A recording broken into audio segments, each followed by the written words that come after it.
গল্পবাজার এই গল্পটি একদম কাল্পনিক। বাস্তব জীবনে কারোর সাথে মিলে গেলে সেটা একান্তই কাকতালীয়। গল্পবাজ চ্যানেলের আজকের গল্পে আপনাদের স্বাগত। আজকের গল্পের নাম হার্ডিন্স ব্রিজের ওপারের আলো। পাবনার ঈশ্বরদীর মানুষজন একটা কথা এখনো চুপচাপ বলে, রাত 12টার পর হার্ডিন্স ব্রিজের ওপাশে কারো শব্দ শুনলে পিছনে তাকাবি না। আমি অবশ্য এসব বিশ্বাস করতাম না, কিন্তু এ ধারণা বেশি দিনের নয়। সালটা 2023, নভেম্বরের শেষ দিক। শীত তখনও ঠিক মতো নামেনি, কিন্তু পদ্মার বাতাসে হালকা কুয়াশা পড়তে শুরু করেছে।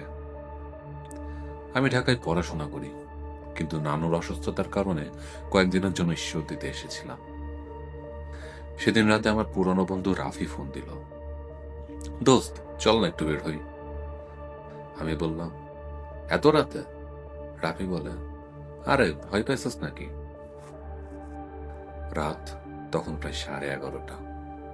শেষ পর্যন্ত আমি, রাফি আর সজীব তিনজন বের হলাম।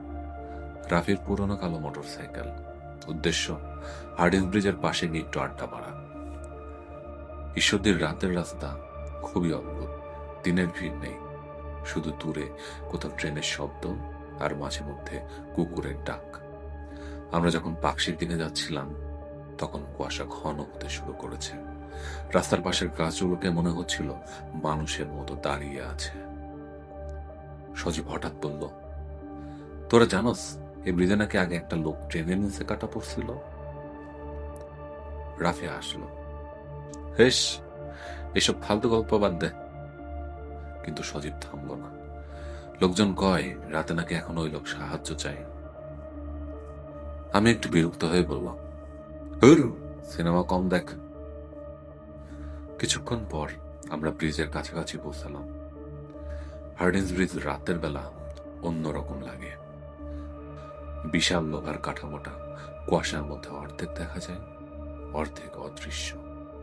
আর নিচে পদ্মা নদী কালো অন্ধকার হয়ে আছে। আমরা মোটরসাইকেল থামিয়ে দাঁড়ালাম। চারপাশ একদম নিস্তব্ধ। হঠাৎ দূরে একটা ট্রেনের হুইসেল শোনা গেল। তারপর, ভাই একটু সাহায্য করেন। আমরা তিনজন একসাথে চমকে উঠলাম। শব্দটা ব্রিজের নিচ থেকে এসেছে। রাফি বলল, কে ওখানে? কোনো উত্তর নেই। আবার শব্দটা এলো, ভাই আমার পা নেই, একটু তুলেন। আমার বুকের ভেতরটা ঠান্ডা হয়ে গেল। সজীব ফিসফিস করে বলল, চল যাই। কিন্তু রাফি সাহস দেখাতে গেল। মোবাইলের ফ্ল্যাশ জ্বালিয়ে ঢালের দিকে নামতে শুরু করলো। আমরাও বাধ্য হলাম। নিচে নেমে দেখি কুয়াশার মধ্যে একটা লোক বসে আছে। পুরনো ধূসর শার্ট, মাথা নিচু। লোকটার ডান পা হাঁটুর নিচ থেকে নেই। রাফি বলল, কি হয়েছে আপনার? লোকটি ধীরে ধীরে মাথা তুলল। আমি জমে গেলাম। তার চোখ দুটো সম্পূর্ণ সাদা, একদম দুধের মতো সাদা। লোকটি অদ্ভুত এক হাসি দিল।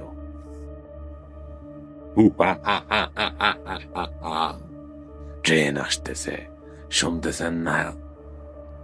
ঠিক তখনই দূরে আবার ট্রেনের হুইসেল। হঠাৎ লোকটা দাঁড়িয়ে গেল। আমি লক্ষ্য করলাম তার কোনো পা নেই, তবুও সে দাঁড়িয়ে আছে মাটির একটু উপরে। সজীব চিৎকার দিয়ে দৌড় দিল। রাফির হাত থেকে মোবাইল পড়ে গেল। লোকটি এবার ধীরে ধীরে আমাদের দিকে এগোতে লাগলো।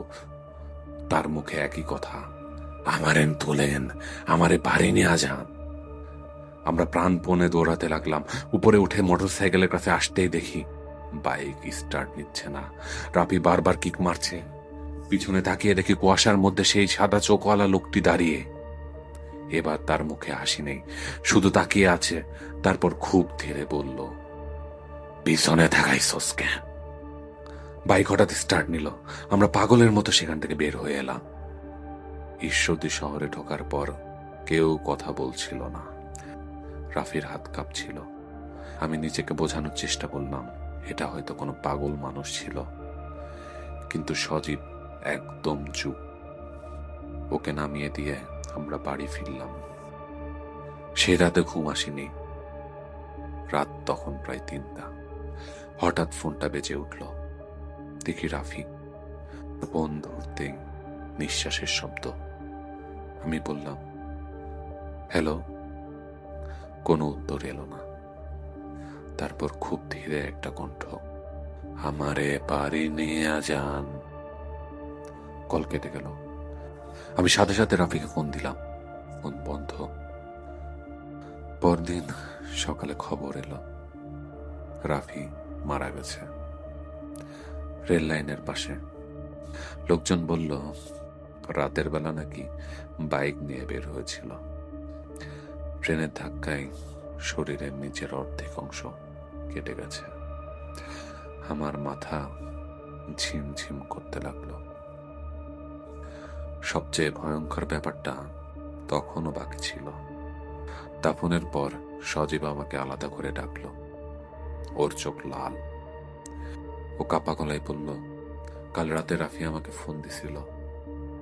আমি চুপ। ও শুধু একটা কথাই কইছিল। সজীব আমার দিকে তাকালো। তারপর ফিস ফিস করে বলল, পিছনে তাকাস না। সে রাতের পর আমি আর কখনো হার্ডিন্স ব্রিজের দিকে যাইনি। কিন্তু গল্প এখানেই শেষ না। 2 মাস পর ঢাকায় ফিরেছি। এক রাতে বিশ্ববিদ্যালয়ের হলের রুমে বসে পড়ছি।